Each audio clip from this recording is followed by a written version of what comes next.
hey, thank you very much for coming and joining us while I share some of the things that, are we okay if I wander over here, or am I just going to be like so sadly off camera that it's just not going to work? You know what, we're okay. All right, so thanks for coming and listening to some of the things that I've done horribly wrong while trying to promote some of my stuff, and then what I've learned in the process of researching that, and then what we've learned actually looking at promotions that work well and how players behave on Amazon devices. So the first thing I'd like to show you guys is 4 reasons that promotions fail. Now, there are a lot more reasons than just these that promotions fail. Terrible copy, bad art. I've chosen these 4 to talk about today because these are the 4 hardest ones to find. If your art is good and your copy is tight, these are the hard ones to figure out. So I failed on pretty much all of these in my first promotion. So let's go ahead and take a look how I messed all this up. So I have an Alexa Skills app. It's a voice services app. It's a really cool political trivia game. And I thought, hey, Amazon has this really cool t-shirt printing service, so I'll go ahead and put some of my political quotes on these t-shirts, and I'll sell them. And I made a Facebook campaign for this. And it sucked. I mean, it was terrible. Not even my mom liked it, right? And I mean, first of all, the art is horrible. I'm actually making you work really hard to see what this is. Can any of you actually read that from where you are?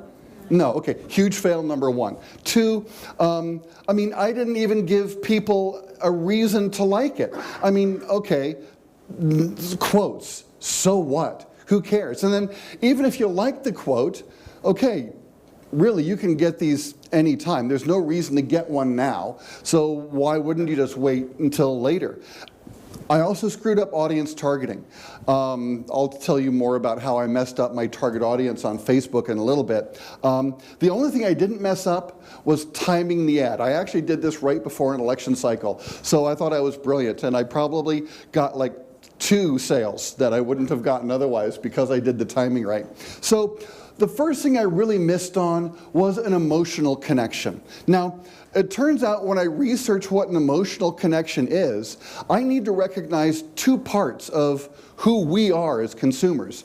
We're this big emotional bag of needs and wants, like an elephant that says, oh my gosh, I really want that cigarette even though I'm trying to quit, or that, you know, extra slice of cake. And then we're this little tiny logical rider on top of that elephant. No, no, no, don't have that cigarette. It's not good for you, or you'll wear those pounds later with that extra piece of cake. All right, how good is a little rider at controlling the elephant when the elephant wants something? Yeah, not very good. But if you need to do something like go to the gym, how good is the rider at getting the elephant to move? He sucks at that too, right? The elephant doesn't move if the elephant doesn't want to move. So, I mean, how many free apps and games are out there? What, maybe 1,750,000? How many of you have all of them, right? Okay, no one does. But you've seen the ads. Why didn't you click on the ad to get one? I mean, it's free, right? But there's still opportunity cost. So you got to be able to justify this in order to get the elephant and the rider to move. So what I want to do is talk about getting the elephant to move. There is something in your game that made it desirable to build your game. There's something cool about your game, which is why you wrote it. It may be because you can, you know, really do a good lot of personal expression in your game. You've got a mechanic that really instantiates a state of flow, or there's maybe a really kind of cool collector's thing. You've got this awesome Hearthstone card collector thing going on. But there's an emotional reason that your game is attractive, and that gets the elephant to want to move. Now the elephant is excited, and the elephant's going, I want, I want, I want.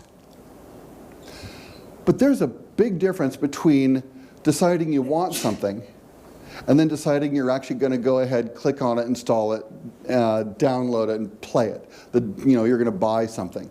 And that's why we need to get value clear, because we need to get this guy, the writer, to go ahead and tell the elephant it's okay to go and help him get there. So ways we can do that. In the offers that you make, in addition to pulling out those emotional ties to your game, give the writer a reason to let the elephant go. Talk to about additional currency you can get. Maybe, hey, if you download today, or if you download from this ad, we'll give you some free currency packs, hard currency or soft currency packs. Maybe there's a time special event you can tie to, or have some additional downloadable content. But you need to give that elephant writer a reason to go ahead and click on it now. Something that's not going to be there if they wait, a week or so. You don't have to tell them it's a week. But something that says this isn't going to last forever. The deal's going to change, and it may be a deal you don't like as much later. So give that elephant a chance to move. Now, for creating value, often just, a discount, 50% off or 25% off is good enough. And we give you some really cool tools, if you're on Amazon, that let you create these sales. You can, if you have a premium game, put it on sale. You can put your in-app purchases on sale. We've also got really cool tools so that when you do put something on sale, you can tell whether the increased volume at a lower price got you more money than you would have gotten had you gotten less volume at a higher price. So, you don't want to put stuff on sale if ultimately you're going to lose money doing it, right? So we've got tools that help you with that. A good example is dropping the price. We'll make these slides available later. Now, reaching your target audience is important, and you don't want to do the mistake that I made, because I said, my shirt should be great for everyone interested in cutting-edge technology, because this was an Alexa skills app, right? Alexa, new technology, voice technology, high-tech. My shirt should be great for everyone who loves high-tech, like my political trivia game. Okay, that is so wrong, so wrong. My shirts were better for political hacks and not PostScript devs, right? So I really kind of missed my target market. What I should have done was marketed at political conventions or in Republican and Democrat newsletters that I've got this really cool trivia game. If you guys have a match 3 game that has a Renaissance theme, you could advertise to everyone who loves games. Really, that's no one in particular. Or you could try to narrow that audience to people who enjoy medieval stuff. If you're not taking out a little tiny 2x2-inch ad in the local Renaissance Fair newsletter, you're missing a huge potential of your target market for a match 3 game that would otherwise just get lost in the noise. So narrow down that target market. And, things that fail, I've noticed, the duration is too short and you don't get enough impressions. Maybe people need to see something they're interested in 2 or 3 times before they finally click and engage on it. Often audiences are saturated with other things, like the Match 3 example, tons of Match 3 games out there, and not targeting for your customers. Next thing is when to run a sale if you're going to. It's not when you need the money, it's actually when your customers need the money. Because a sale is bad if it trains your users to wait for sales, if it doesn't generate more revenue, if it doesn't encourage users to stay in the game. These are bad times to run a sale. Successful sales occur when they can have an irregular cadence. In other words, you're not training your user. They actually generate more revenue, and they're timed when user inventories are low. Here's an example of what I mean by user inventories. I've got a game, I've got some soft currency up here, coins, you can buy coin bundles, and these are extra valuable things. Maybe these are power-ups, or maybe these are swords or something. So you can put soft currency on sale in terms of real dollars, or you can put the power-ups or swords on sale in terms of the number of coins it takes to buy them. So what do? Well, the best thing to do is to talk to William Grosso over at Scientific Revenue, and he can customize sale timing for each individual user in your game. But if you haven't done that yet, try these general guidelines. So let's say that you're looking at an inventory situation where your customers in general, and you guys all know what your average customer's coin balance is, right? When your customers have a large balance of unspent coins and a relatively low balance of power-ups, they need a good reason to start spending some of those coins. Now, you can see because the balance of power-ups is decreasing, they still like the power-ups. They're just not replacing them. So why don't you put the power-ups on sale? This is a good time to reduce the number of coins it takes to buy a power-up. So you're starting to eat into that inventory of coins, and now with people having a lower inventory of coins again, because they just bought more power-ups, people are more likely to go out and buy more currency packs. So understanding what you have an unusual excess of, either power-ups, the hard currency item, or the soft currency item is important. Now, while we were digging around finding all of this data, we also collected some particularly interesting data from the UK store, and from Mario was going to tell us a little bit about that UK specific data that we got. Thank you, Mike. So I think that Mike had a very good point when he was saying that, you know, for example, if you have to put out a fire, you know to know which room is actually on fire, otherwise your fire extinguisher is completely useless, right? So when it comes to games in particular, well, as game developers, we need to know what's going on. Right. And at Amazon and at App Store in particular, I think we have a privileged perspective because we can see what's going on, what are the trends. And there are a few very interesting insights that I really would like to share with you guys. And this one is specific around the tablets customers here in UK and their behavior. So you might know that at Amazon we have a line of devices, and one of the most popular, if not the most popular device for games is the Fire Tablet, which is a tablet that you can get for less than 50 quid. Actually, on days like Prime Day, you can get it for like 35 quid, which is maybe the price of an expensive cocktail in London. Maybe So what are these customers, these players doing with these devices? There is this misconception that Amazon devices are used just to consume Amazon Video or Netflix. Actually, the biggest category by usage is games. These devices are proactively used by players to play games. And what type of games? This is a question they always get from developers is, okay, what is resonating with these type of Amazon customers? Well, on Fire tablets, half of the players are playing casual games. So if you're a developer and you're thinking about, okay, what type of customer can I target and what type of game resonates? Well, casual should be your big focus. Another insight that's not on this slide, but I think is very valuable to understand is, for example, the biggest chunk of players on tablets are actually female.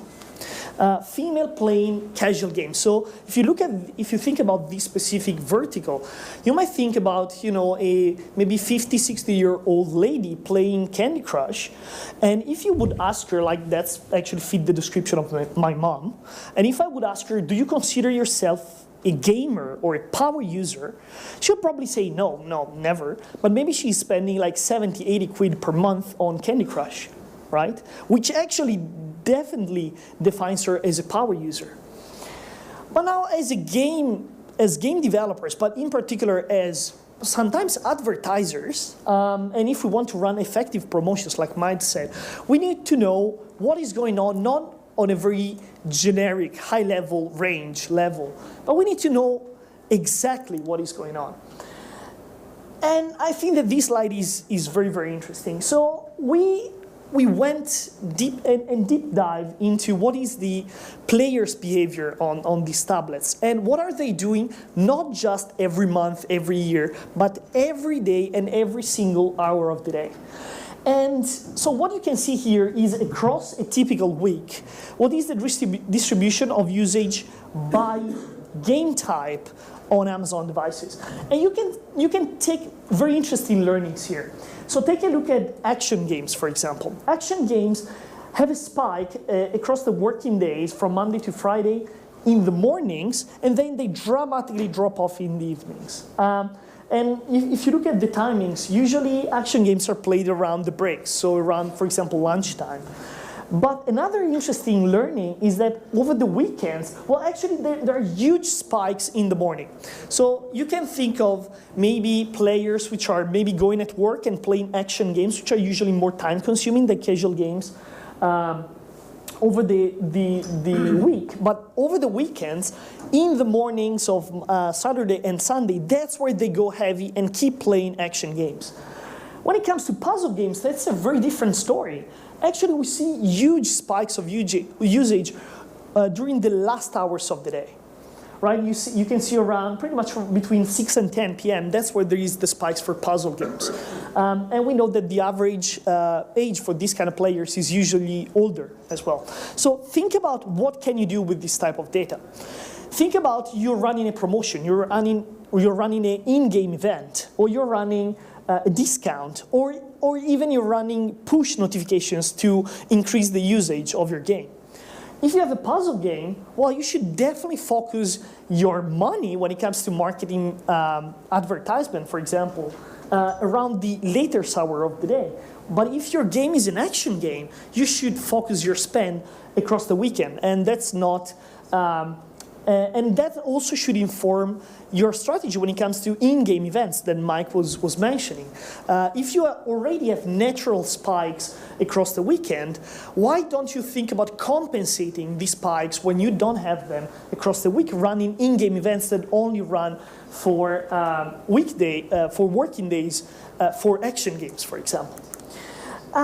There are other interesting learnings, which are the seasonal spikes.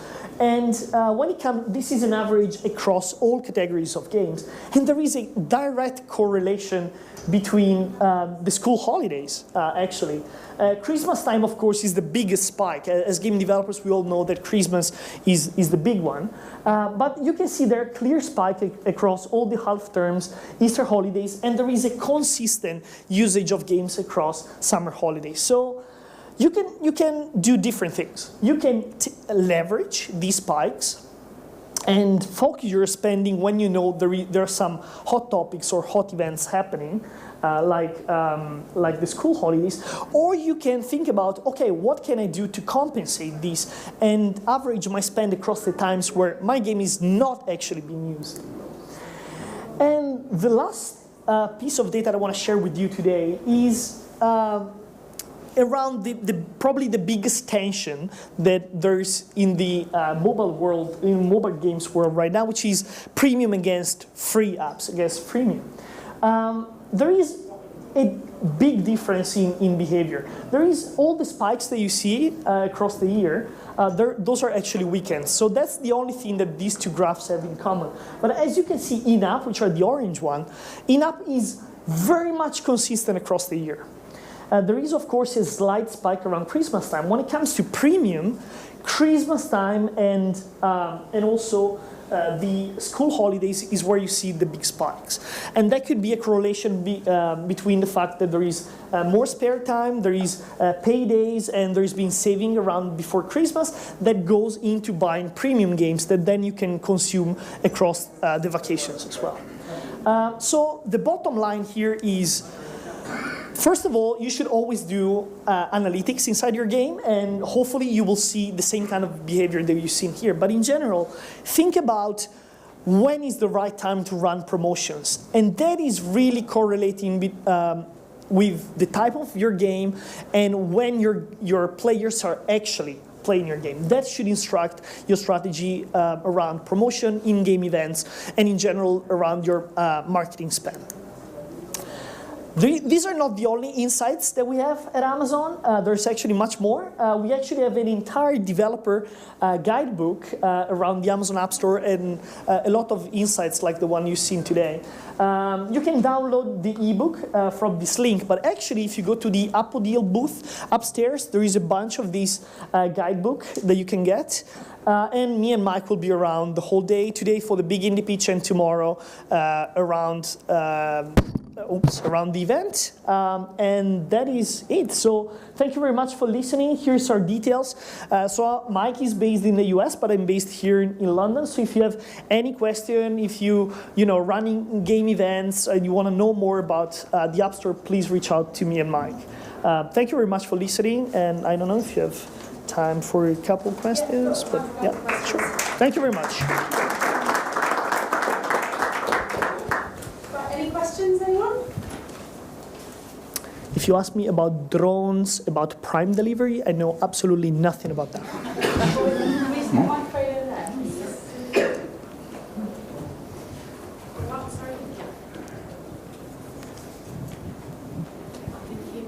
Hi, I haven't done any paid advertising yet. I'm a developer, so I usually want the money coming in.